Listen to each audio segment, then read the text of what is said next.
We've got something really exciting for you the whole month of October. We're going to take you back and show you some ghost towns all over the state of Oregon. We want to begin with a story we showed a couple of months ago from way back in 1990 when we went to Eastern Oregon. We'll show you that, and then a little bit later in the show, I'm going to give you a little tease at a place called Idiotville.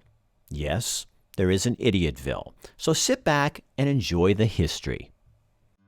I've always had a fascination with ghost towns, and over the years when I worked in television news, I think I did 3 or 4 series on Oregon ghost towns.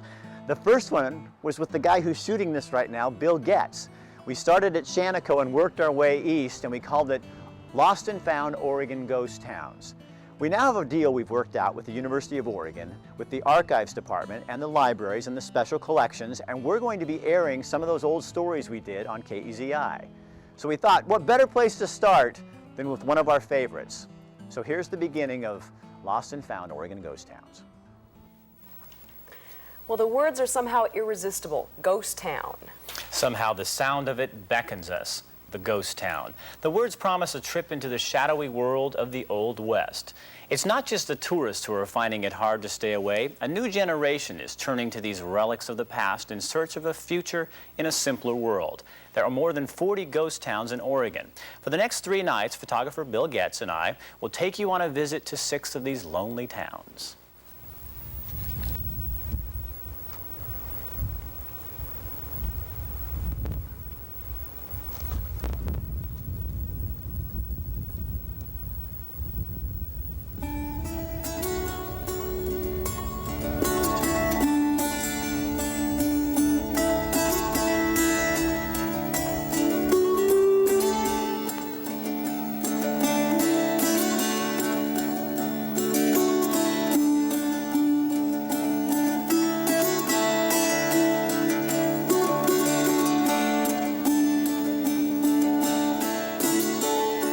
They stand in mute testimony to pioneer courage, hardship, and sometimes broken dreams.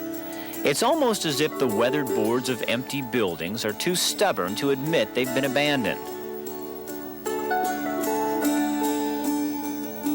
And in your mind's eye, it's not too hard to see the buckboards on the streets or hear the music from the old dance hall.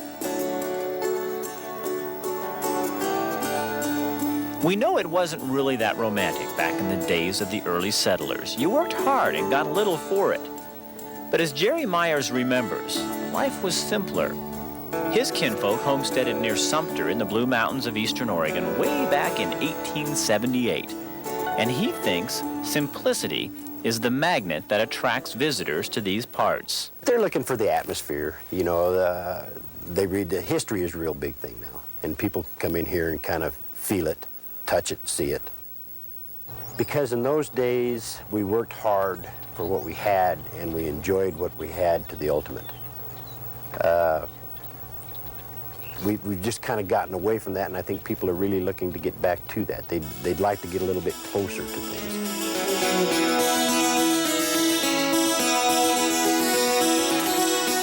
Originally, though, it was gold fever, timber, wool, and the railroad that brought dreamers to live in these isolated valleys and hillsides.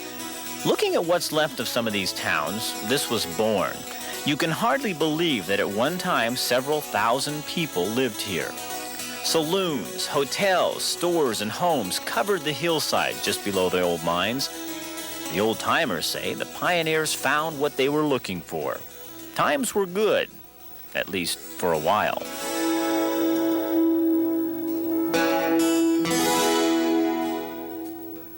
But eventually the gold was too costly to mine. The railroads pulled up and relocated, and there was no way to ship the timber or the wool. The glitter in places like granite was beginning to fade.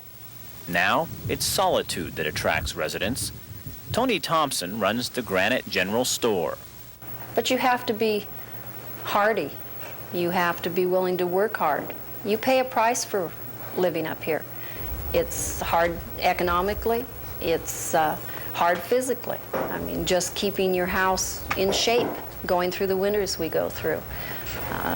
Just all those things, you know, you work at it. You don't just come up here and kick back and, oh, well, no problem, I'll just take it easy. That doesn't happen.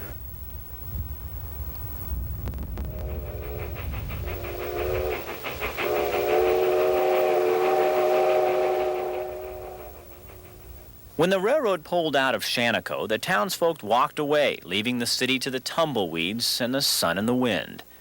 The outside world kept changing. Shannaco just waited, slowly becoming a museum of our past, its legacy as a ghost town starting to take shape.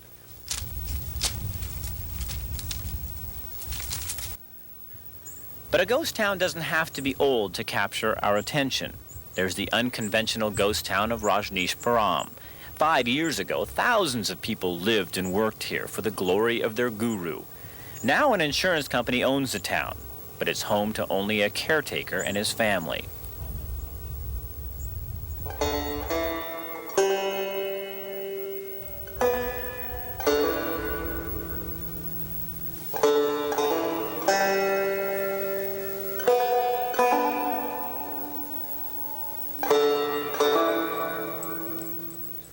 All of these ghost towns are a little sad, lonely outposts of our past.